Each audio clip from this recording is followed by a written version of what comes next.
Asyhadu an la ilaha illallah wahdahu la syarika lah wa asyhadu anna Muhammadan abduhu wa rasuluh. Amma ba'du. Para hadirin yang dimuliakan Allah, saya menerima surat agar membahas masalah keluarga sakinah. Namun mohon maaf karena sebelumnya saya sudah dihubungi agar membahas sekitar permasalahan saum. Jadi dalam hal ini saya sudah membuat makalah yang ringkas yang berhubungan dengan masalah saum.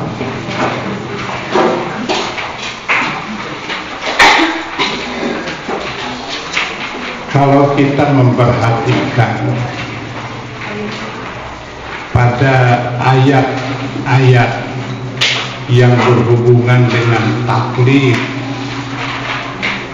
yang berhubungan dengan tuntutan, yang mana tuntutan itu ada dua.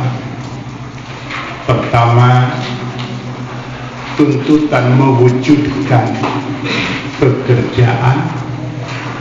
Yang kedua, tuntutan meninggalkan pekerjaan. Jadi dari sanalah timbul yang disebut amal. Amal adalah faal. Amal artinya kerja, tetapi tidak setiap kerja amal. Barangkali kalau kita buat perbandingan, kalau kambing makan, kemudian pemilik kambing makan, dua-duanya berfaal, tetapi tidak dua-duanya beramal. Dua nana tadi gawe, tapi belum tentu kedua-duanya itu mempunyai kesamaan yang disebut amal. Makanya kenapa sampai orang Sunda membuat ungkapan yang berbeda. Nu hiji mah barang tuang, nu hiji mah barang hakan. Padahal kan sama-sama itu. Anu kahiji nuang barang, nu hiji mah ngahakan barang. Nah, timbul pertanyaan, bila demikian, ternyata bahwa yang disebut amal itu adalah satu saat ijadul fi'li, mewujudkan satu kerja, dan dalam kesempatan yang lain adalah tarkul fi'li, meninggalkan kerja. Kalau pada satu saat yang satu mengerjakan pekerjaan rumah, yang satu lagi murid itu tidak mengerjakan pekerjaan rumah, yang bekerja yang mana itu, Bu?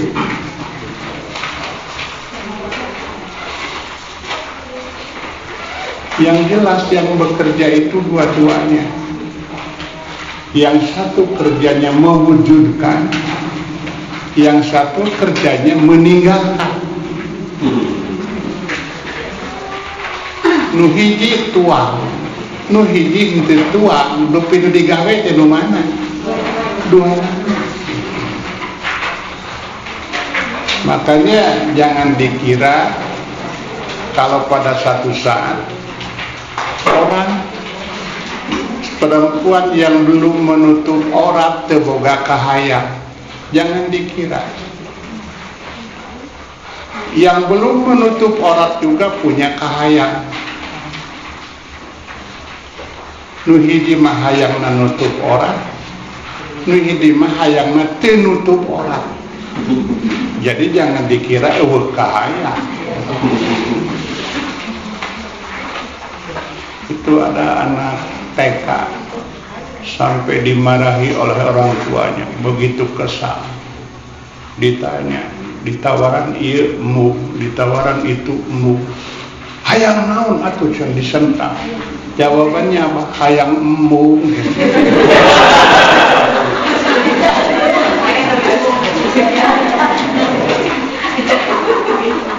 Itu ibuna akhirnya mah bingung teh. Jadi ternyata anak TK saja tahu bahwa embung teh hayang ngan hayangna embung. Nah, barangkali dari sinilah nanti ketika timbul tuntutan akan timbul akibat hukum.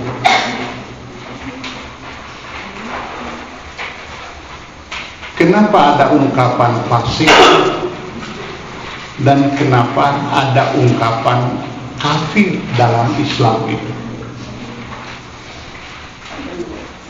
Padahal dua-duanya sama meninggalkan pekerjaan,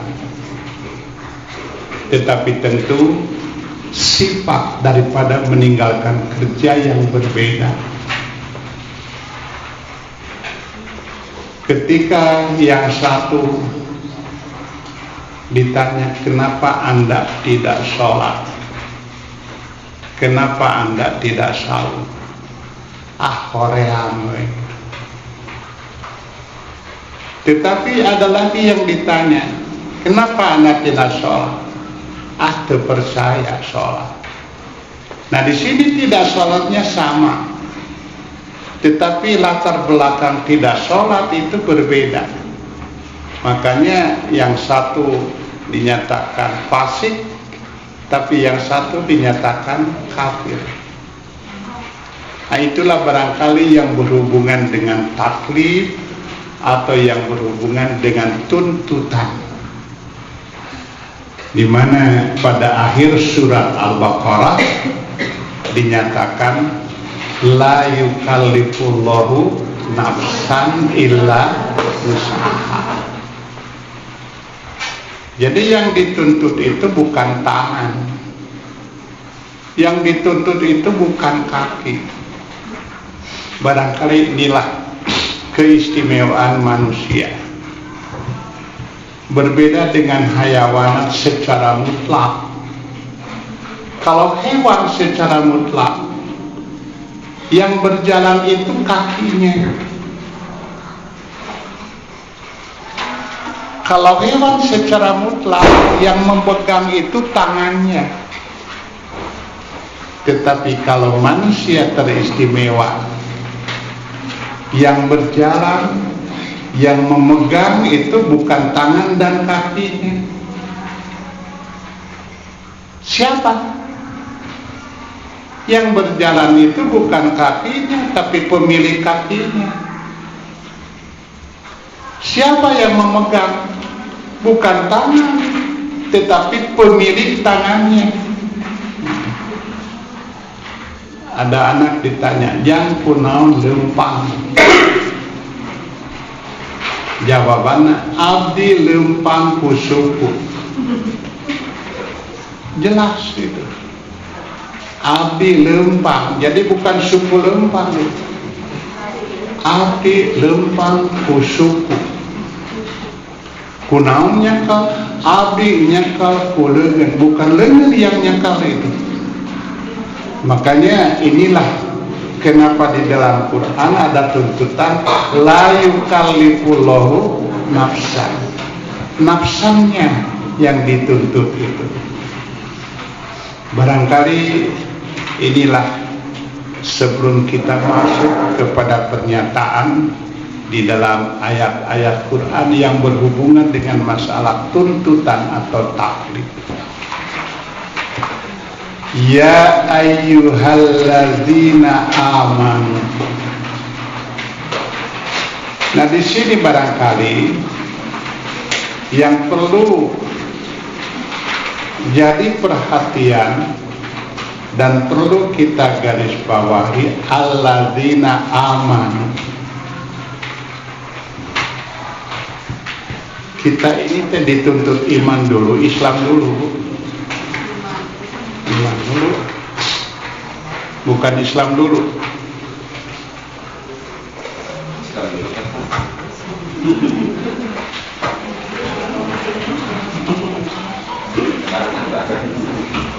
Iman heula atau nabi Islam heula? Iman heula. Kenapa di dalam Al-Quran dikatakan qalatil a'rabu amanna? Ini dalam surat Al-Hujurat. Ada orang-orang Arab yang berkata amanna, kami sudah.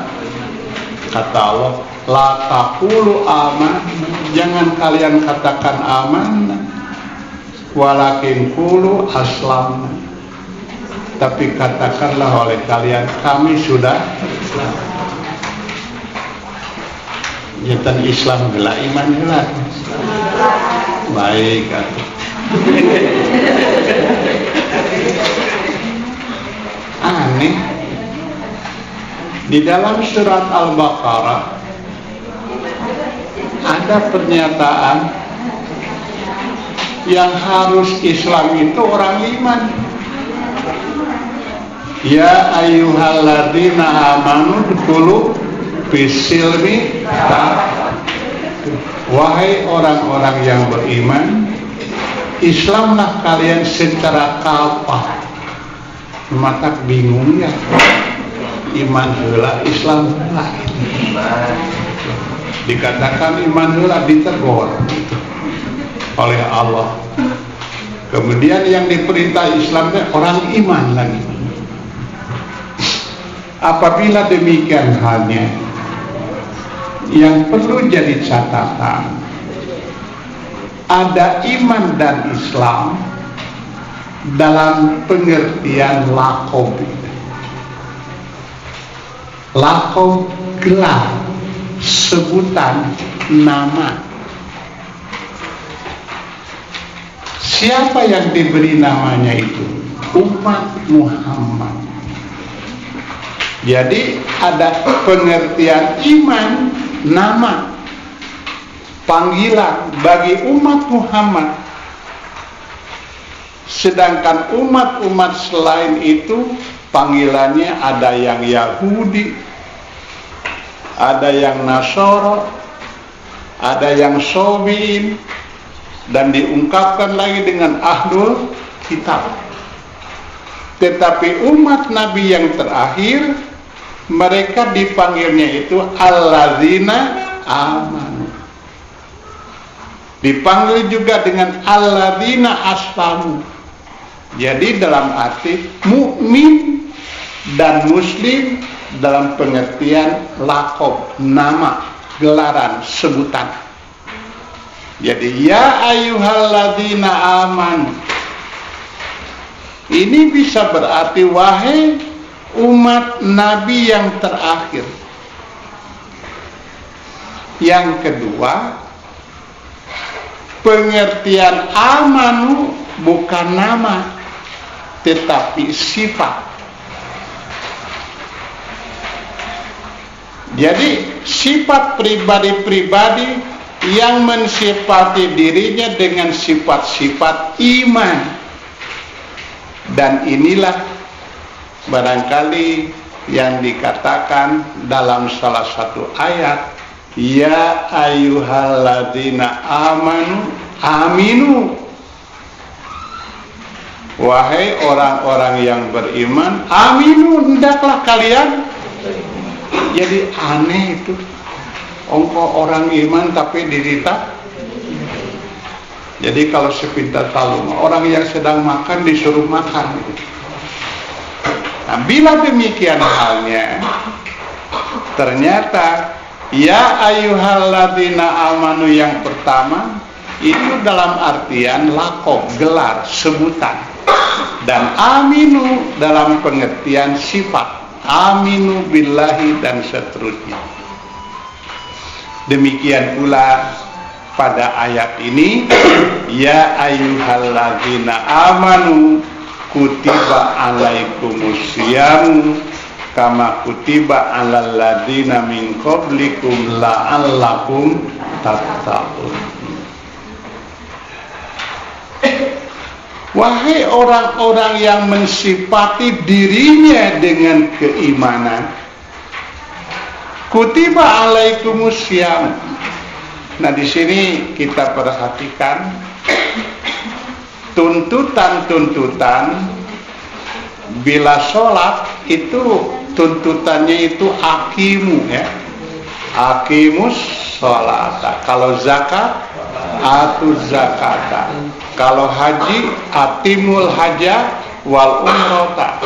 Tetapi kalau dalam bab saum di sini diungkapkannya itu seperti berita, artinya khobariyah lafadznya itu seperti berita, diwajibkan atas kamu sekalian as-shaum.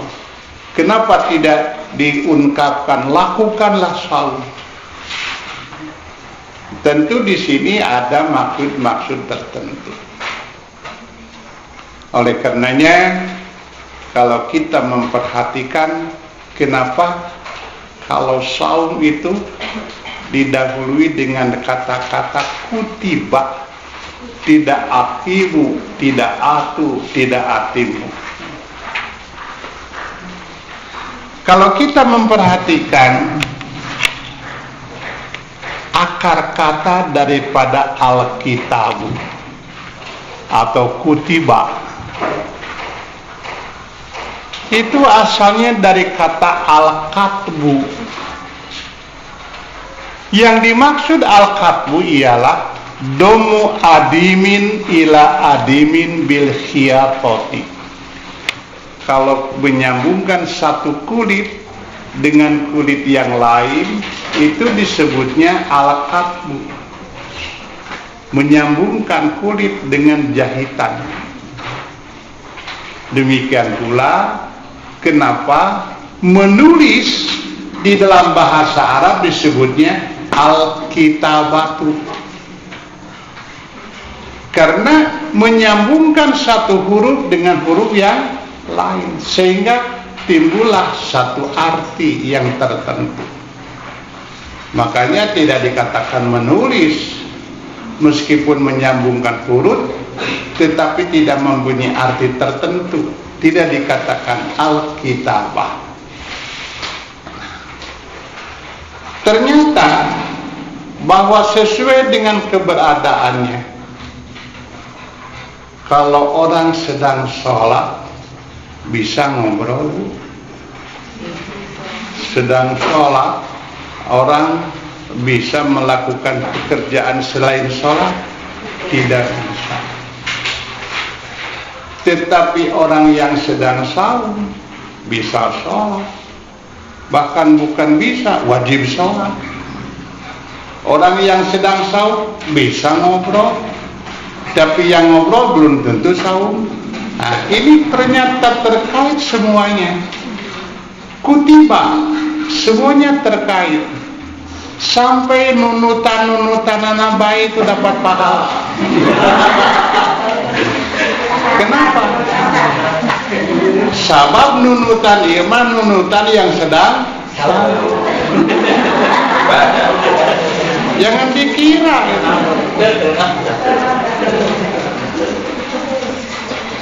Sholat orang ini orang sholat yang sedang saum.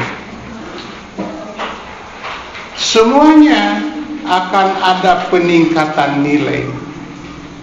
Makanya kenapa orang katakan bahwa Ramadan itu syahrun mubarakun. Luka bulan berkah atau bulan barakah itu? Bulan yang berkah. Karena di kita pun ini jadi simpang siur pengertian barakah itu. Apa yang dimaksud dengan barokah? Ternyata barokah itu nanti tergantung siapa yang menggunakannya.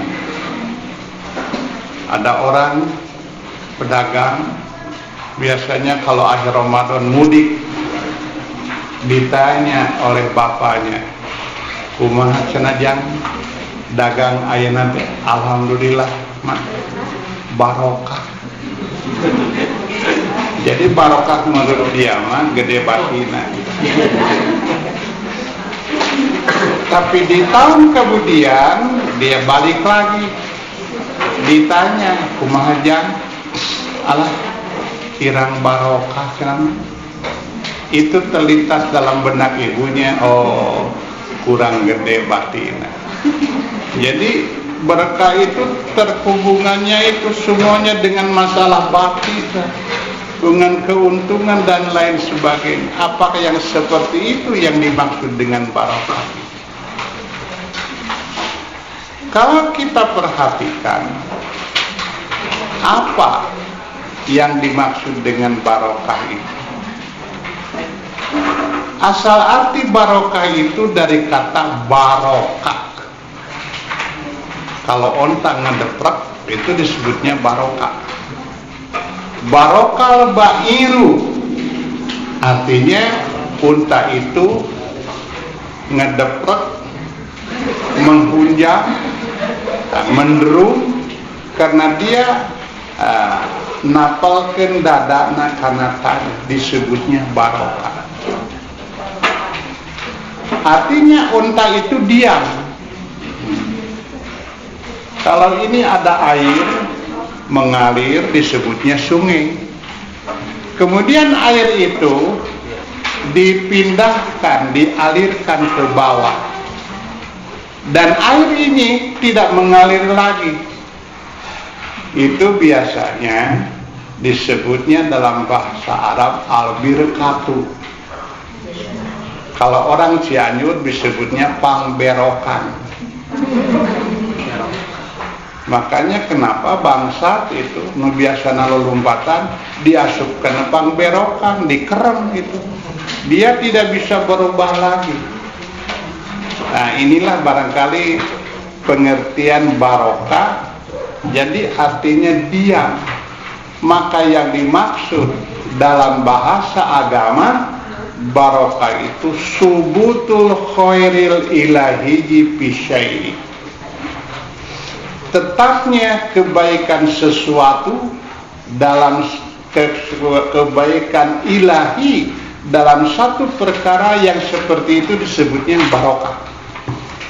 Jadi tidak ada hubungannya dengan masalah besar dan kecilnya bati itu. Tidak ada hubungannya dengan masalah besar dan kecilnya sarana dan pelengkap dunia. Kalau itu yang jadi ukuran, keluarga Rasulullah tidak barokah itu. Kenapa tidak barokah? Itu Rasulullah untuk makan sehari-hari saja itu sewaktu-waktu nganyuki. Nganyuk. Dan justru nganyuknya itu bukan kepada orang Islam, nganyuknya kepada orang Yahudi itu. Sehingga pada satu saat mah sengaja orang Yahudi teh ngamanfaatkeun rek ngawiwiran Rasulullah di hadapan orang banyak, ditagih, Muhammad bayar atusan hutang.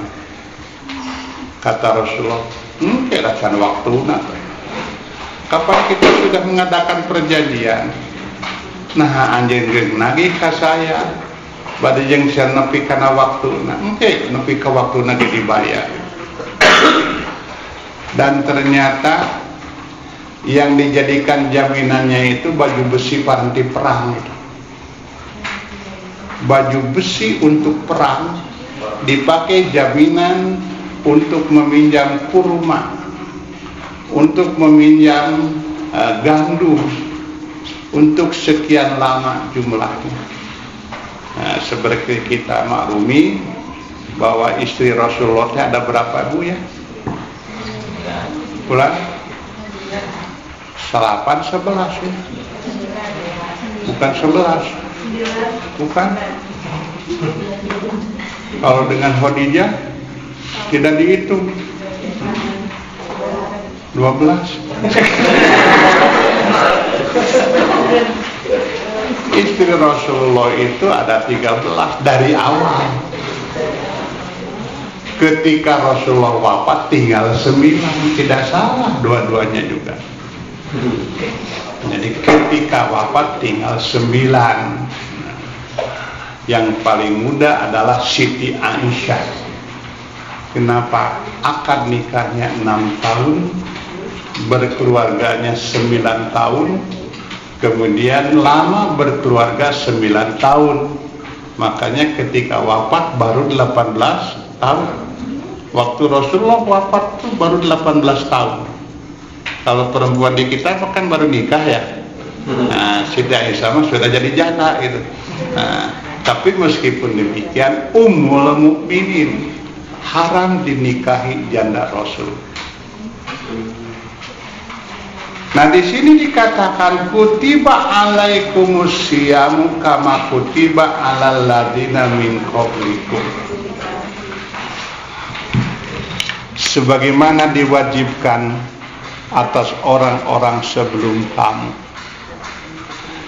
Jadi menunjukkan bahwa saum itu syariat mutaqaddimah.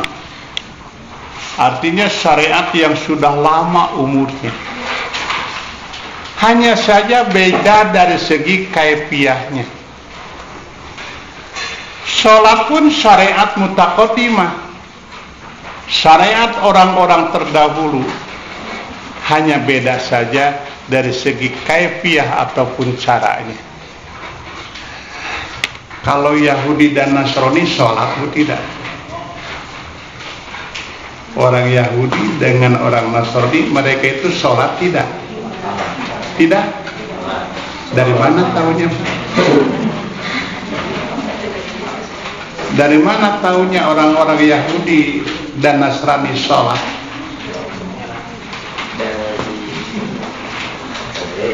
Mustahil ada kiblat, tetapi tidak ada sholat. Bukankah Baitul Maqdis itu kiblat Yahudi dan Nasrani? Ini menunjukkan bahwa mereka pun sholat, hanya cara sholatnya yang berbeda. Makanya kenapa ketika sampai Rasulullah hijrah ke Madinah, di awal-awal hijrah Rasulullah masih searah, sekiblat dengan orang Yahudi dan Nasrani. Mereka sangat bergembira karena dalam hal ini ternyata mempunyai kiblat yang sama dengan orang-orang Islam. Tetapi di kemudian hari terjadilah perpindahan kiblat, sehingga ada satu masjid disebutnya Kiblatain. Karena di masjid itu pernah satu sholat dilakukan kedua arah kiblat. Jadi sebagian rakaat ke Baitul Maqdis, sebagian lagi ke Baitul Haram, sebagian rakaat ke arah utara, kemudian sebagian lagi ke arah selatan. Kalau ada di Madinah. Nah, hanya timbul masalah kalau waktu Rasulullah di Mekah, sholatnya itu kemana? Ke Baitul Maqdis. Hanya cara berdirinya Baitul Haram searah dengan Baitul Maqdis, sehingga orang mengira bahwa Rasulullah menghadap ke Baitul Haram. Padahal tidak demikian. Makanya sampai sekarang kalau imam sholat di Masjidil Haram, maka imam berdirinya itu di depan pintu Ka'bah. Karena itu akan menghadap kemana? Ke Baitul Maqdis arahnya. Tetapi tentu sekarang arahnya bukan ke Baitul Maqdis, tapi ke Baitul Haram. Seperti orang yang sholat di Maqam Ibrahim. Apa sholatnya menghadap ke Maqam Ibrahim? Kalau sholat menghadap ke makam Ibrahim tidak sah sholatnya. Jelas tidak sah. Hanya kebetulan makam Ibrahim dengan Masjidil Haram searah, sehingga orang mengira bahwa itu menghadap ke makam Ibrahim. Nah, kita perhatikan dalam satu riwayat dikatakan demikian. Mana hakikatnya yang dimaksud dengan saum itu? Tentu yang dimaksud di sini nanti akan ada saum menurut bahasa, ada saum menurut istilah syara. As-saumu logotan, saum menurut arti bahasa ialah al-imsaku anisyai, menahan diri dari sesuatu. Jadi kalau ada satu pekerjaan yang sudah terbiasa, kemudian dia tinggalkan, maka orang ini sedang saum. Istri nu biasa na cerewet, tiba-tiba urun gitu. Nah, iya istri nu cerewet teh nuju saum. Da goreng patut Pak Ibu lalaki cerewet mah.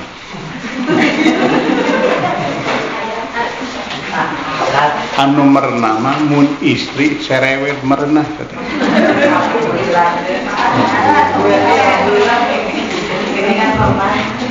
Mun pameget sahau kadua kaplok tak pantas.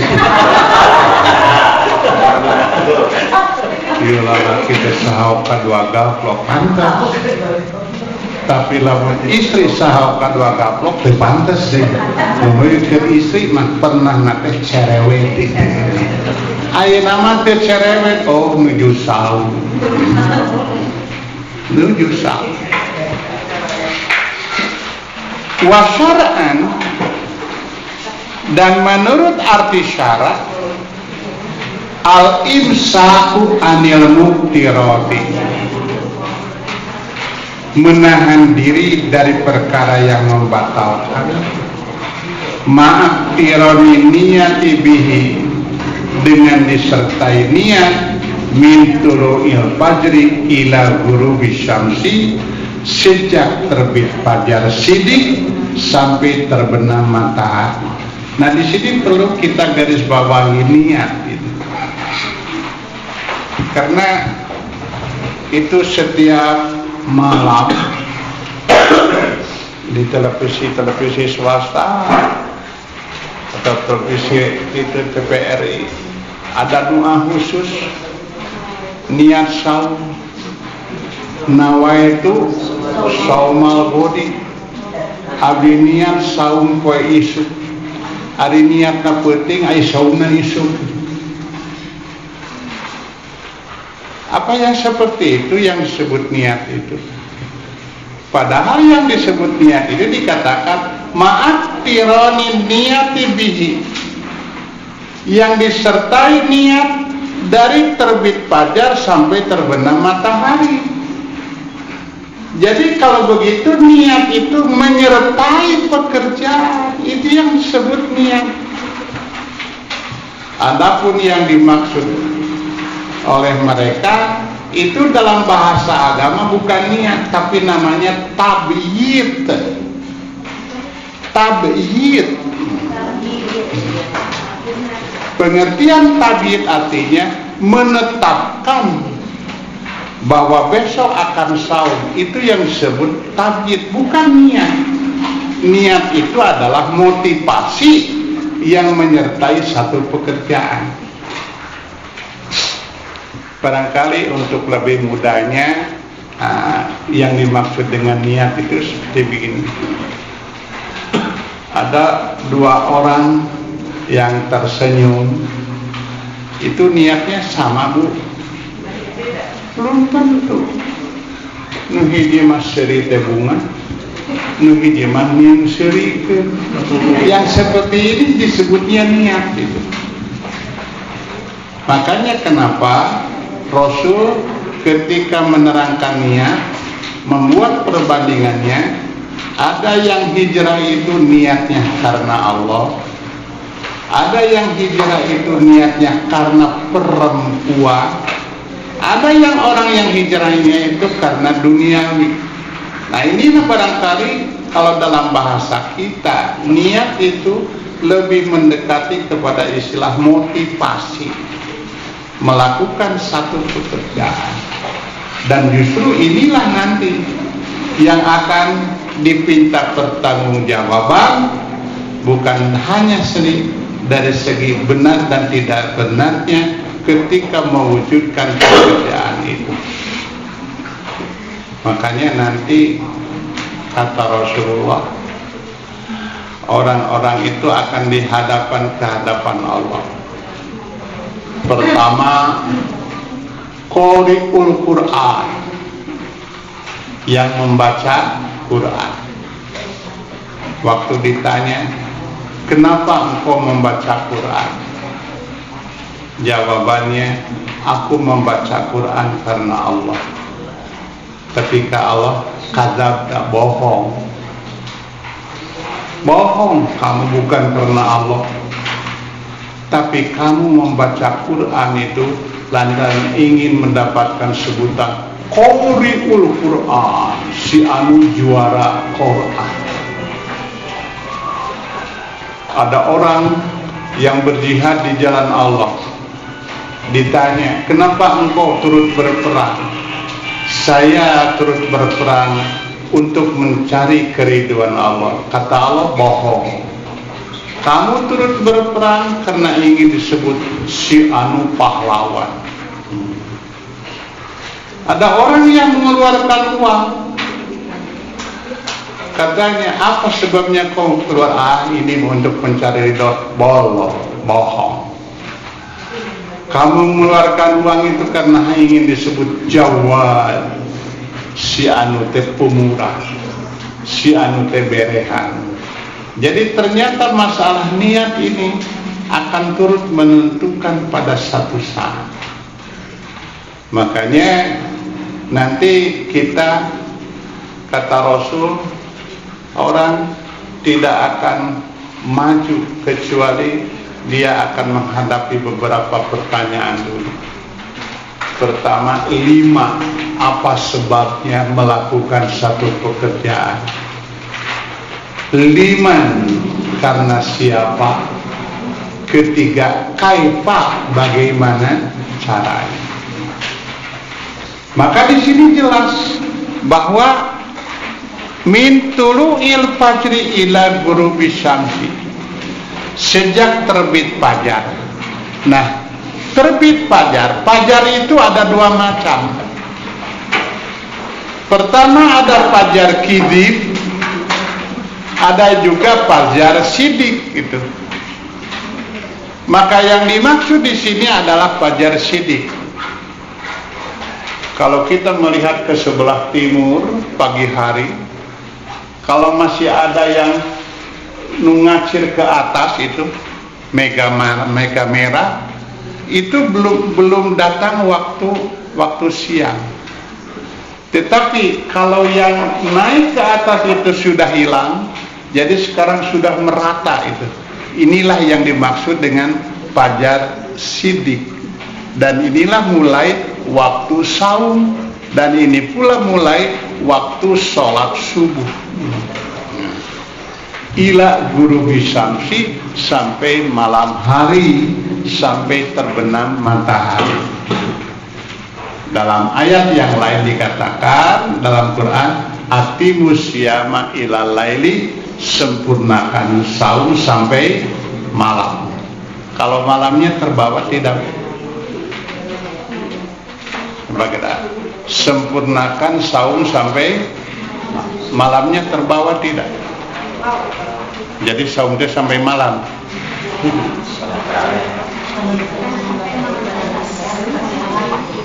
Saya buat perbandingan bahasa.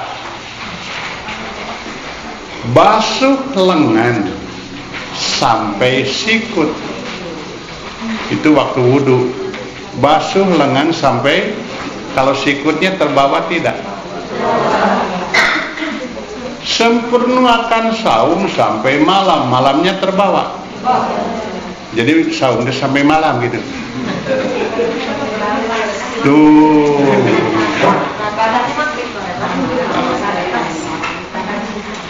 Barangkali begini bedanya. Basuh lengan sampai sikut. Yang dibasuh itu adalah lengan, bukan sikut. Nah, di sini ternyata basuh tangan sampai sikut. Nah, ada sikut tangan bukan? Iya, tangan bukan. Nah, yang harus dibasuh apa? Jadi kalau begitu waktu wudu sikut itu terbawa ya. Karena sikut itu termasuk tangan. Tetapi berbeda dengan sempurnakan saum sampai malam. Hari malam siang bukan, menunjukkan malamnya tidak. Begitu terbit matahari, begitu terbenam matahari, maka selesailah saum kita hari itu. Jadi di sini menunjukkan bahasa pun menentukan ketentuan-ketentuan hukum syar'i. Nah, di sini dikatakan bahwa umat-umat yang terdahulu sama dengan umat Nabi yang terakhir pada awalnya. Di sini dikatakan waqad ruwiya anna siyama kana awalan kama kana alaihi umam qoblana. Diriwayatkan bahwa saum pada awalnya sebagaimana berlaku bagi umat terdahulu sebelum kita, yaitu 3 hari pada tiap bulan.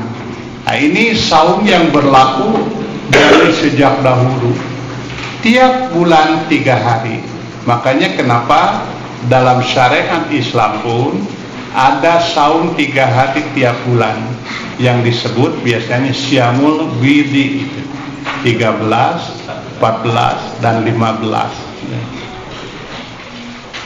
Nah, ini sebagaimana dikatakan oleh Mu'ad, kemudian Ibnu Mas'ud, Ibnu Abbas, atau Qatadah, Tohaq bin Mazahib, dan ia menambah lam yazal hada masru'an, dan ini terus menerus disyariatkan min zamani Nuh, sejak zaman Nuh, ila anna sahallahu dzalika bisyami syahri Ramadan, sampai Allah menghapusnya dengan saum bulan Ramadan.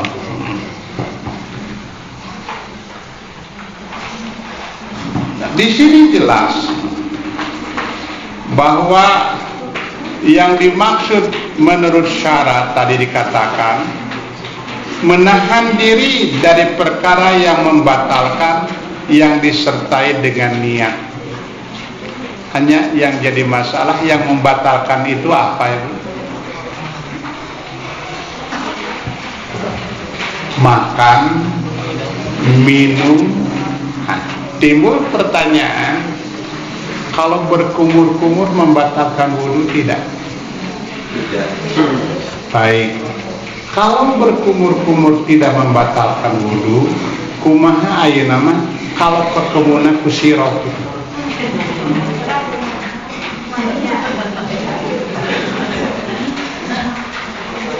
Katakanlah seorang perempuan sedang masak pada bulan Ramadan, kan tidak tahu ieu teh amis teuing, asin teuing, kemudian saja diasaan, batal saumnya tidak? Tidak. Tuh. Nanti kita timbul pertanyaan dulu. Ari ngasaan teh makan bukan? Bukan. Kalau ngasaan termasuk membatalkan wudu, waktu kita berkumur-kumur itu terasa air itu batal lagi. itu. Jadi kalau begitu ya, ngasaan amis atau ngasaannya asin makanan pada waktu saum itu tidak membatalkan saum. Yang membatalkan saum itu makan. Yang membatalkan saum itu minum.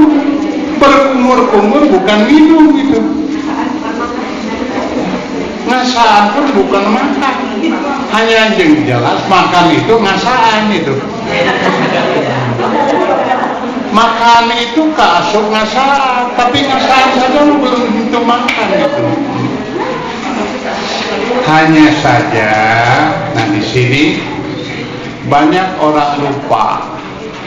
Mereka hanya terfokuskan kepada yang membatalkan. Tetapi banyak yang tersimpangkan. Dari mana? Ya, tamam kesempurnaan saum itu bitinabil mahdurat, yaitu menjauhi perkara yang dilarang. Ini perkara yang dilarang belum tentu membatalkan saum, tapi perkara yang dilarang ini bisa merusak saum. Makanya nanti seperti dalam sholat, ada yang membatalkan sholat, ada yang merusak sholat. Kalau ketika sholat kita ngobrol, batal sholatnya, batal wudunya. Ketika sholat keluar angin, batal sholatnya. Kata siapa? Nanti dulu biar sholat keluar angin nu batal kenaonannya wudunya sholatnya, wudunya bukan sholatnya. Hanya sah sholat tanpa wudu. Nah itu beda masalah itu. Tapi beda dengan tadi kan, sedang sholat ngobrol, batal sholatnya ya, tapi tidak batal. Nah di sini barangkali yang dimaksud al-mahdurat. Saumnya tidak batal, tapi saumnya rusak. Nah, ngabohong tepira. Apa ngabohong membatalkan saum? Tidak, ngabohong bukan makan, ngabohong bukan minum. Tepira ngabohong. Tapi lamun unggal kowe ngabohong, unggal kowe rusak saumnya. Tidak batal, hanya rusak itu. Jadi waktu nanti ketemu dengan Allah tidak ada apa-apa. Nah ini barangkali yang dimaksud, Allah tidak ada keperluan bagi mereka yang hanya meninggalkan makan dan minum.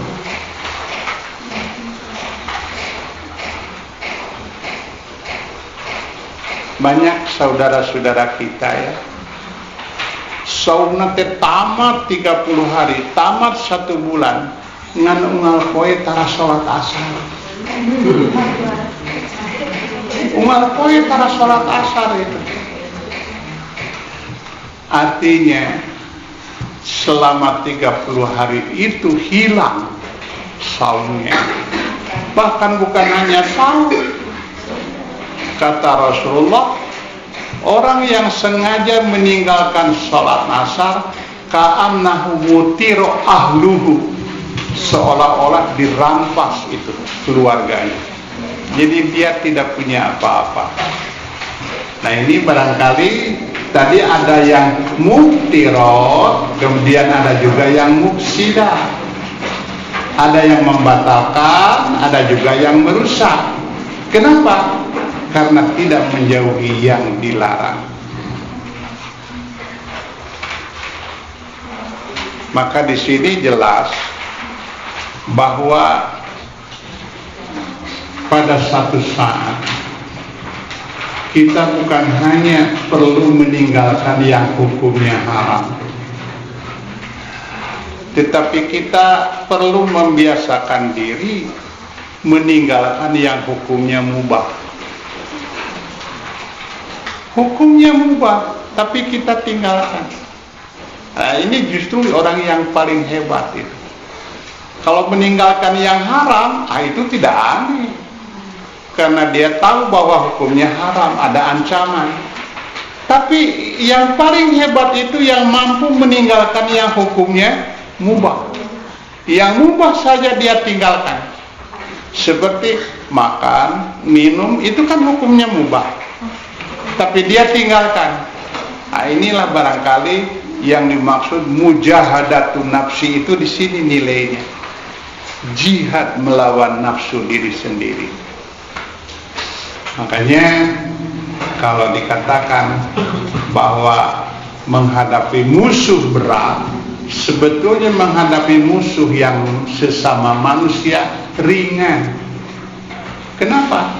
Karena menghadapi musuh dalam peperangan bisa gantian itu. Ada shift, 6 bulan ini pasukan ini, 6 bulan ganti lagi. Tetapi kalau menghadapi hawa nafsu sendiri, apa kira-kiranya ada gantiannya? Tidak kan? Langsung kita berhadapan. Makanya dari sinilah nanti apabila hal ini sudah terbiasa, bukan hanya akan bisa, yang seperti inilah yang disebut akhlak. Di kita kan masih tersimpankan. Kita ini mengalami krisis akhlak. Hemat saya itu bukan krisis akhlak, tapi itu adalah krisis amal baik, krisis budi. Apakah orang yang beramal baik, berakhlak baik? Ini menunjukkan perbedaan antara akhlak dengan amal. Tetapi di kita seolah-olah bahwa amal baik itu akhlak baik. Padahal kenyataannya yang disebut amal itu belum tentu jadi akhlak. Hanya yang jelas akhlak itu amal. Karena akhlak itu bisa jadi bahwa pekerjaan yang baik yang terus jadi terbiasanya, bisa juga pekerjaan yang tidak baik. Makanya kenapa ada akhlak mahmudah dengan akhlak madmumah gitu. Menunjukkan bahwa bukan hanya amal baik yang disebut akhlak itu. Bila demikian halnya, yang disebut akhlak itu adalah sesuatu, bukan hanya sekedar bisa, tetapi sesuatu harus jadi kebiasaan dan terbiasa. Jadi kalau satu pekerjaan sudah terbiasa, bukan hanya di hadapan orang, tapi ketika sendiri pun dia lakukan seperti itu, seperti inilah yang sudah jadi akhlak. Dan bila sudah jadi akhlak, itu akan timbul spontanitas, tanpa pikir-pikir lagi apakah yang baik atau yang tidak baik. Itu yang seperti itu yang disebut akhlak. Makanya kalau kita memasukkan nilai akhlak, nah itu kadang-kadang kita tertipu dengan perbuatan baik, padahal itu belum tentu jadi akhlak itu. Ada orang turun dari mobil, dikerubuti itu humusafir oleh para pengamen, kusewal baik karena sakuna. Itu dibagi 1000 makanya banyak. Kata orang, orang ini akhlaknya baik. Tapi apa katanya ketika dia sudah berduaan dengan istrinya? Urang maka jen keluar duit 20.000 tibatan di riung kuno barawu mah. Tuh. Ya. Kalapa keluar ti cunghap itu. Jadi bukan orang lain, dirinya sendiri yang mengeluarkan. Ternyata itu bukan akhlak, tetapi itu perbuatan baik yang kelihatannya seperti akhlak. Makanya nanti akhlak itu bukan hanya sekedar muamalah dengan sesama manusia, tetapi akhlak dengan Allah, akhlak dengan Rasul Allah, akhlak dengan diri sendiri, dengan akhlak sesama manusia. Makanya kenapa pada akhir ayat dinyatakan la'allakum tatakun, bukan hanya sebulan Ramadan, akan tetapi untuk selama-lamanya. Barangkali bagaimana kalau kita cukupkan dulu pembahasan yang pokok, hanya kita barangkali bisa kita sempurnakan. Kalau ada yang kurang jelas silakan.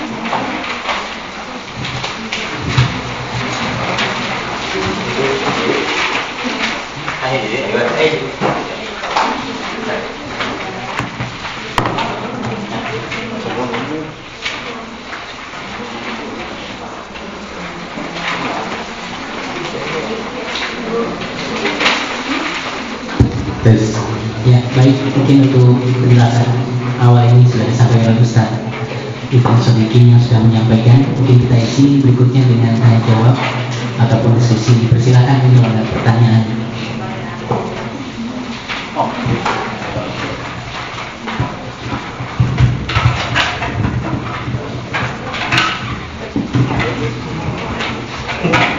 Assalamualaikum warahmatullahi wabarakatuh. Terima kasih atas kesempatannya.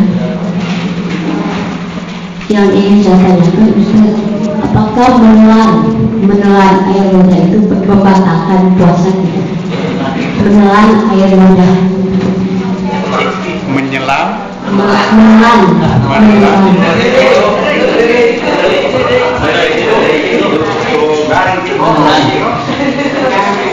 Menelan air ludah sendiri yang punya. Ada orang yang minum ludah.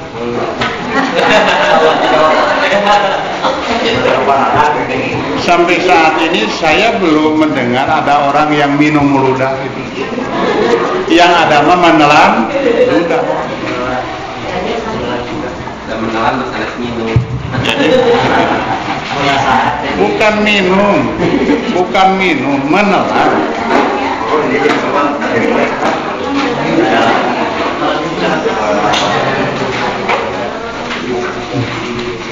Baik, Ibu, kalau saya ingin bertanya, mau silakan. Ya, supaya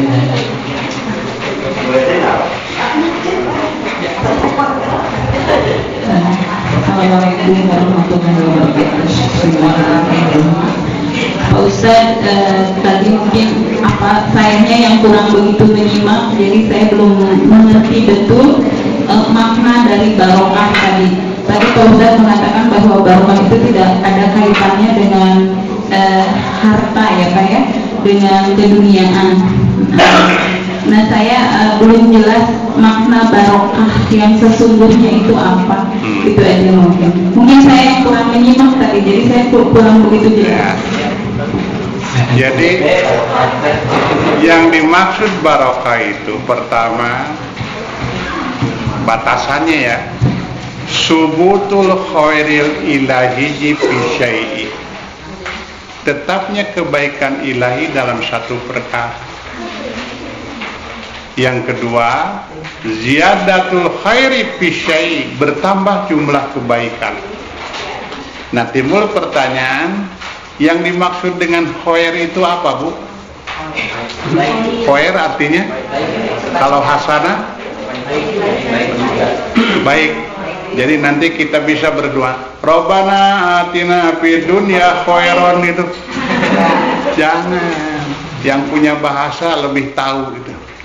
Jadi kenapa pada ayat ini baik itu diungkapkan dengan hasanah, dengan hasanu, tapi dalam ayat ini diungkapkan dengan khairun. Nah, itu ada konotasinya. Kalau khairun konotasinya itu manfaat. Jadi khairun itu manfaat, bukan banyaknya, bukan banyak jumlahnya, tetapi manfaatnya. Makanya kenapa waktu ibu dulu nikah didoakan ya, wa jamaah bainakuma, semoga Allah menyatukan kalian dalam khairun. Apakah di sana itu artinya dalam masalah duniawi? Tidak, tetapi Semoga suami dirasakan manfaatnya oleh istri, istri dirasakannya manfaat oleh suami. Yang seperti itulah yang dimaksud dengan khairun ilahiyun bisyai.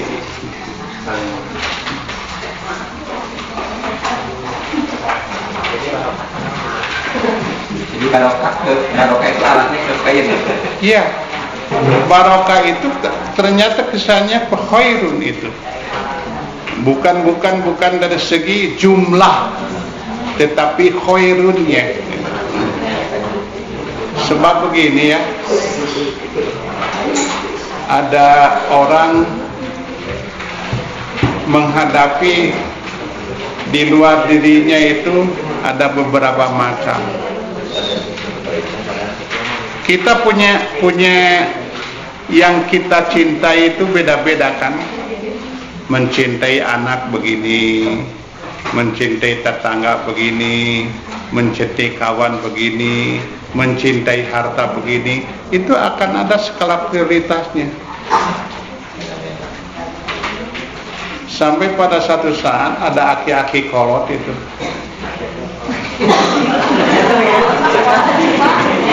Kan? Iya, aki-aki mah kolot itu.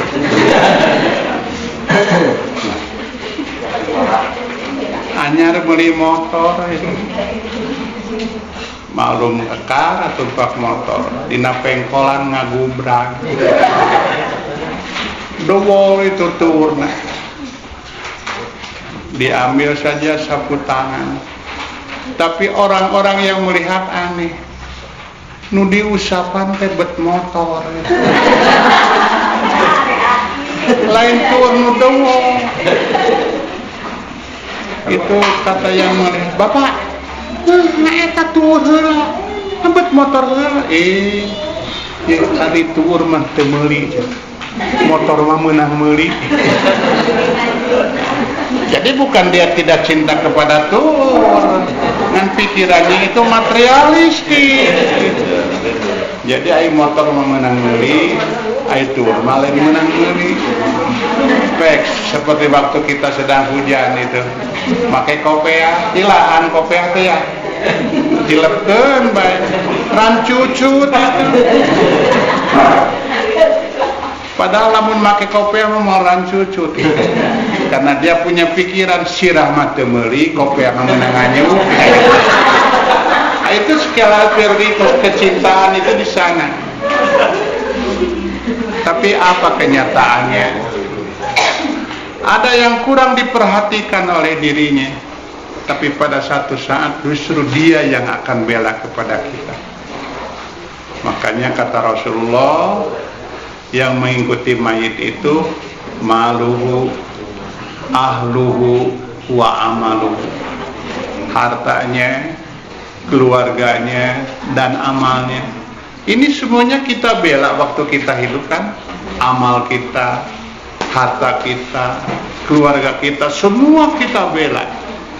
Tapi kenyataannya yang dua balik, ahluhu dan maluhu. Yang setia mah amaluhu. Padahal yang kurang perhatiannya dari kita. Iya.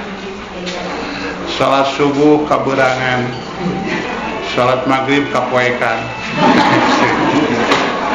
Karena begitu prinsipnya. Beberapa subuh kaberangan, maghrib kapoekan. Kan berseimbang kan. Jadi konotasinya khairun itu bukan dari segi jumlah fisik, tetapi manfaat.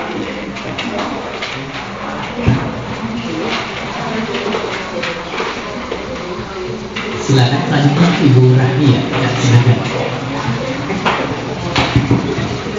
Assalamualaikum warahmatullahi wabarakatuh. Bapak, saya mau bertanya tentang obat asma. Obat asma itu bukan berupa tablet atau cair, tapi disemprot, inhaler.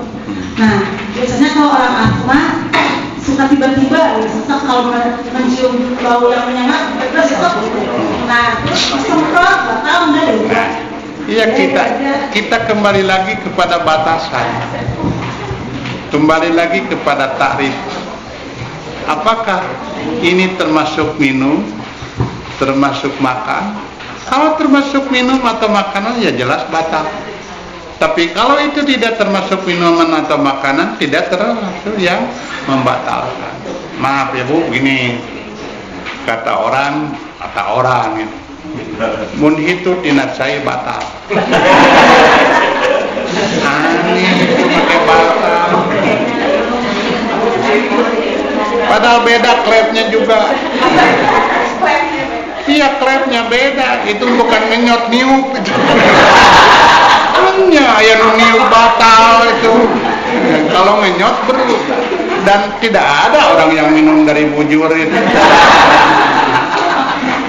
Ya, macam-macam itu orang.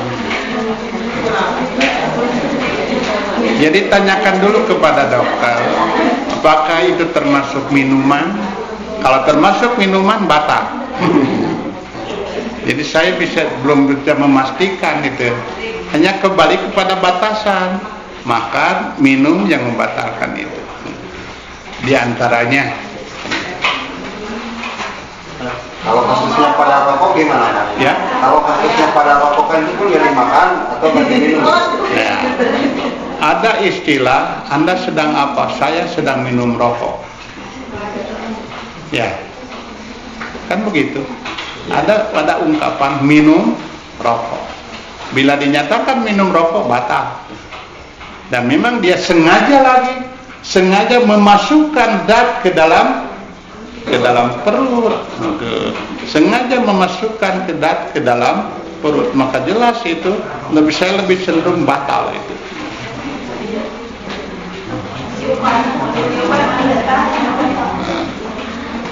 Bagaimana? Kalau kasusnya pada perokok pasif gimana Pak? Kalau misalnya diangkut, supir itu kayaknya non muslim gitu. Ya. Terus sebagian penumpangnya itu muslim. Nah itu pada saat dia merokok mungkin asapnya kan tidak langsung tertuang masuk ke dalam. Kalau sedikit. Kan tidak sengaja. Tidak sengaja. Begini, bukan masalah sengaja dan tidaknya. Apakah orang itu nyedot? Tidak. Sengaja nyedot. Sengaja nyedot? Tidak. Makanya dikatakan proses pasif. Nah, tetapi hakikatnya kan tidak itu. Hanya ka'amul. Hanya ka'amul. Kalau orang yang sedang masak di dapur ibu-ibu itu asup, bukan ka'amul, diamul itu. Itu bukan ka'amul lagi, diamul itu. Tapi kan tidak batal, bukan makan, bukan minum. Masa ngomong lagi ke warung sudah.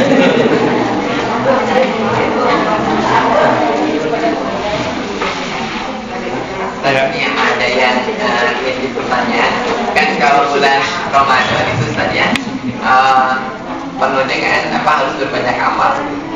Ini katanya bagaimana dengan seorang perempuan kalau sadar ada datang bulan saja ada halangan.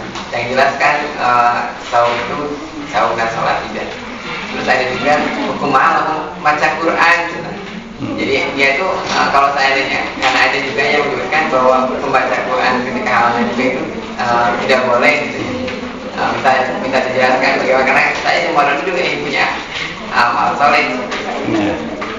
Jadi gini ya, timbul pertanyaan, yang disebut membaca itu apa? Kita kembali kepada batasan.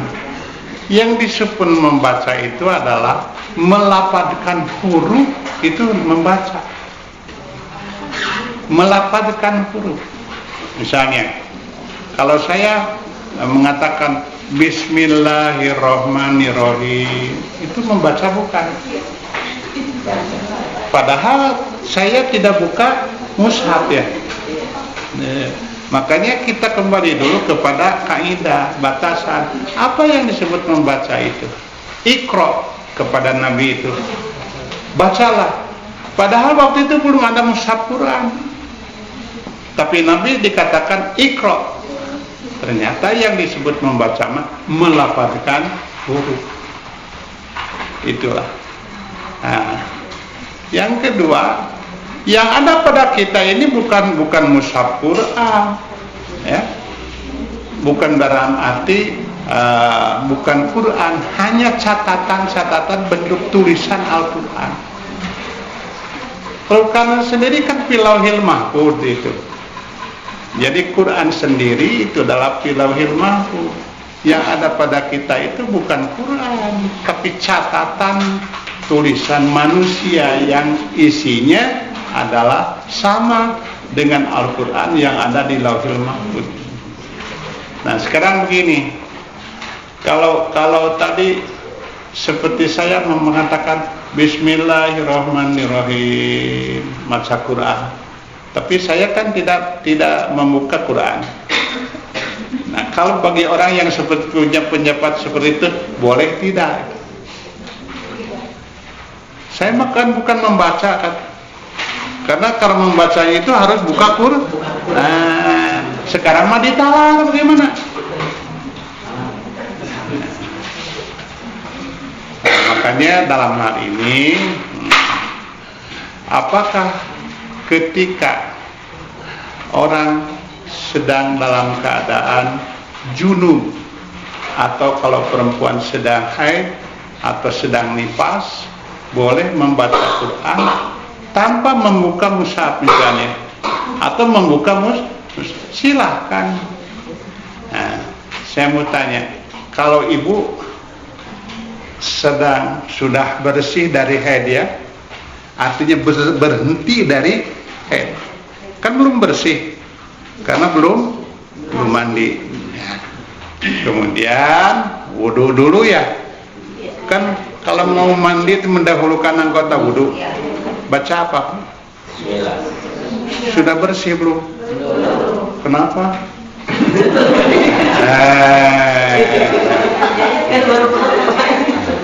Jadi kalau membaca Quran sedang haid tidak boleh, berarti maca bismillah juga tidak boleh, ya.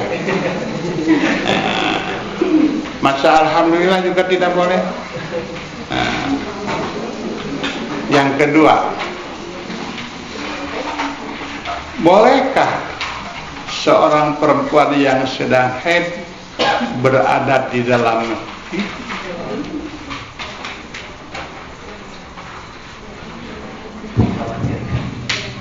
Nah, ini masalah kan, karena ada alasan bahwa sekarang ini sudah serba modern.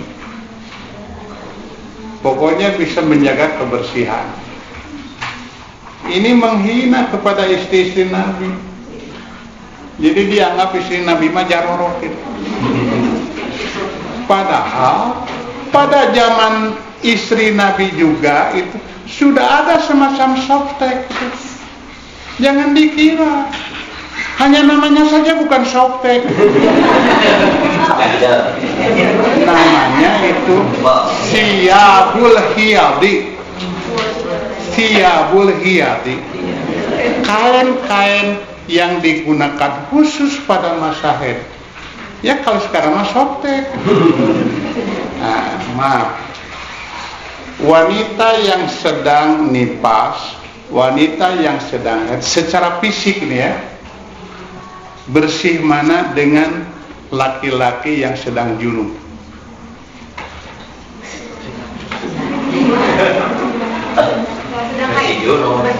Sedang junub. Yang ini mah haid, yang ini mah junub. Ini secara fisik lebih bersih mana?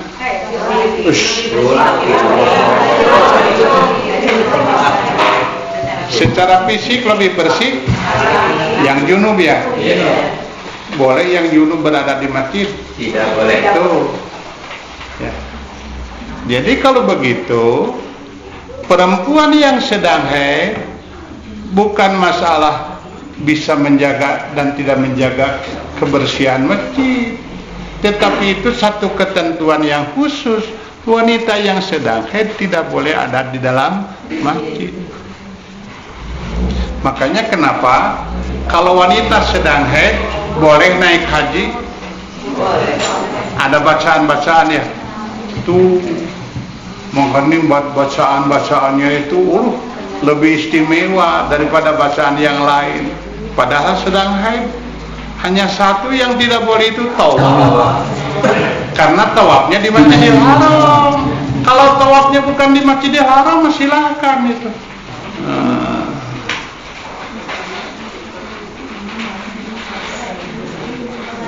Barangkali masih ada yang belum jelas.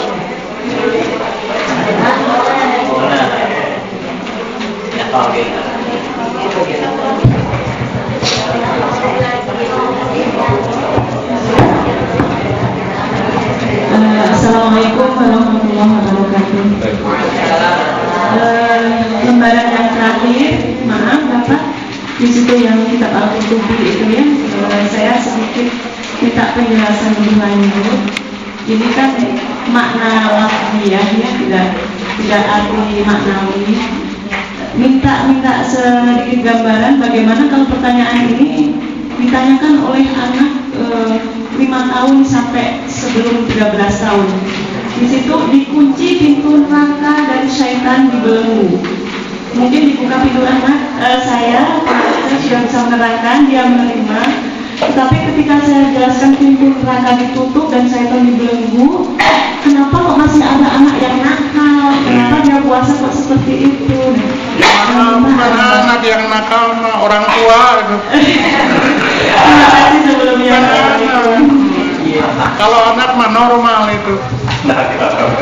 Bukan nakal, anak mah normal.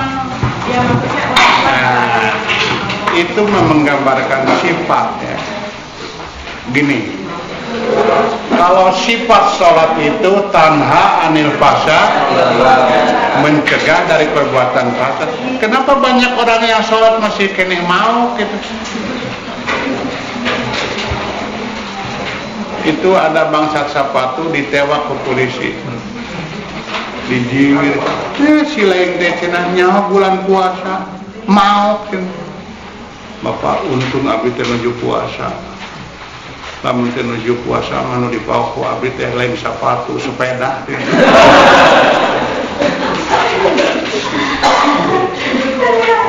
Itu bangsat tukang sholat. Jadi tanha anil fahsya itu sifat sholat. Kalau pada satu saat ada orang tidak merasakan manisnya gula, tidak bisa merasakan asinnya garam, apa berupa sifat gula? Ada apa? Kenapa orang lain bisa merasakan manisnya gula, orang lain bisa merasakan asinnya garam, tapi dia tidak bisa merasakan manisnya gula? Kalau begitu ada apa dalam dirinya? Oh, ada penyakit, sehingga gula yang manis saja tidak terasa, garam yang asin saja tidak dirasakan itu. Nah, ini menunjukkan saum juga sama. Jadi kalau dinyatakan la'allakum tattaqun itu sifat saum. Tapi kalau pada satu saat ternyata tidak takut, tidak bukan salah sifat saum, tetapi salah dirinya sendiri. Seperti bahwa setan dirantai, pintu surga dibuka, kemudian pintu neraka ditutup. Itulah seperti tanha anil fahsya wal munkar bagi mereka yang betul-betul saum.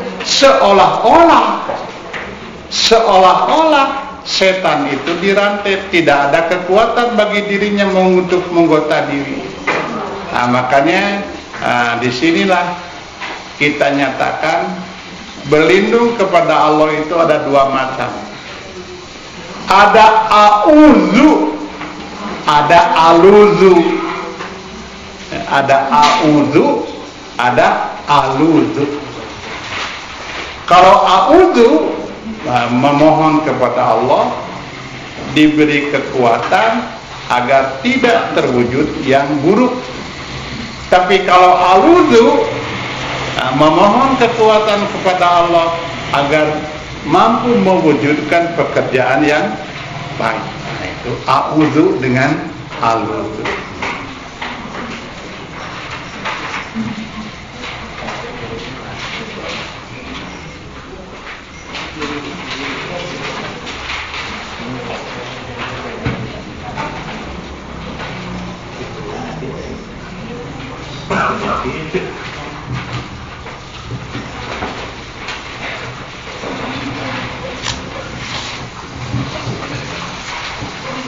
Angkali sudah cukup. Ada yang lain? Susi nggak ya? Bumu? Sudah. Nah, Pak, sedikit lagi Pak. Ya. Ini ada yang menjaga, ini kan kebiasaan sebagian saudara-saudara kita itu ada yang melaksanakan pas malam Quran tarawihnya ditambah dengan kunut gitu. Nah itu yang pertama. Terus yang kedua, amalan apa yang dikerjakan sesuai dengan perintah Rasulullah pada saat malam Lailatul Qadar itu di malam ganjil. Apakah ada istilah setelah sholat witir dalam tarawih nggak boleh lagi sholat tahajud gitu. Jadi amalan apa sih yang mesti kita perbuat gitu? Gini ya. Kalau tarawih kapan dilakukannya, Bu? Malam siang. Kalau sholatul lail? Kalau tahajud? Kalau witir? Loh. Jadi kalau begitu, tarawih, tahajud, qiyamul Ramadan, witir, sholatnya teh itu hanya nama saja yang berbeda. Hanya namanya saja yang berbeda. Jangan dikira pada bulan Ramadan tidak ada tahajud. Karena tahajud hubungannya dengan waktu. Kalau dilakukan akhir malam, yang biasa malam itu kita terlebih dahulu tidur, disebut tahajud. Kalau tidak tidur dulu tahajud bukan? Bukan.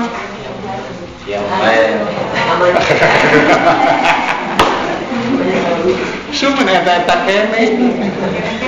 Tahajud itu, tidur itu bukan syarat tahajud. Hanya waktu itu, nah lazimnya sudah tidur itu. Bukan harus tidur. Jadi kalau ada hansip itu melek saja. Nah, kemudian dia sholat akhir malam tahajud, bukan tahajud itu. Makanya kata Umar itu ya, ini tarawih ini. Yang berhubungan dengan tarawih. Padahal Umar yang nganyurkan itu, ayo salat. Tapi Umar sendiri tidak itu. Dan dia mengatakan, yang tidur lebih baik daripada yang sholat.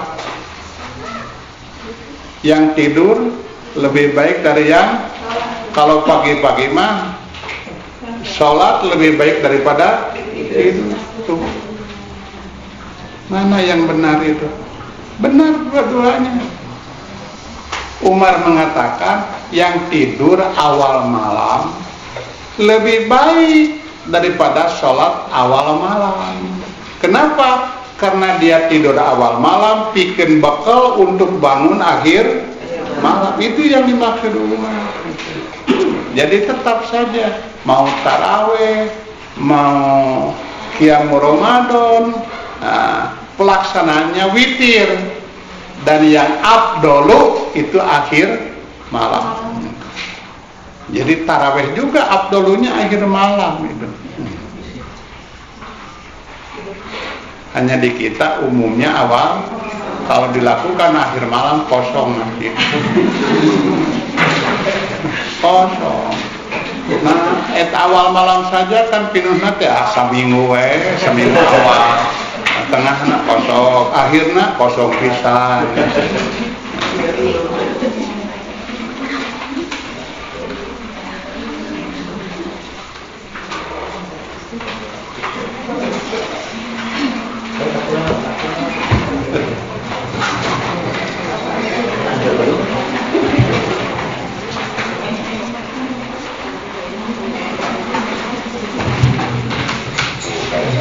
Masih ada? Sudah. Baik, kalau cukup mungkin tutup dengan mohon Ustaz kami diterima. Doa tutup.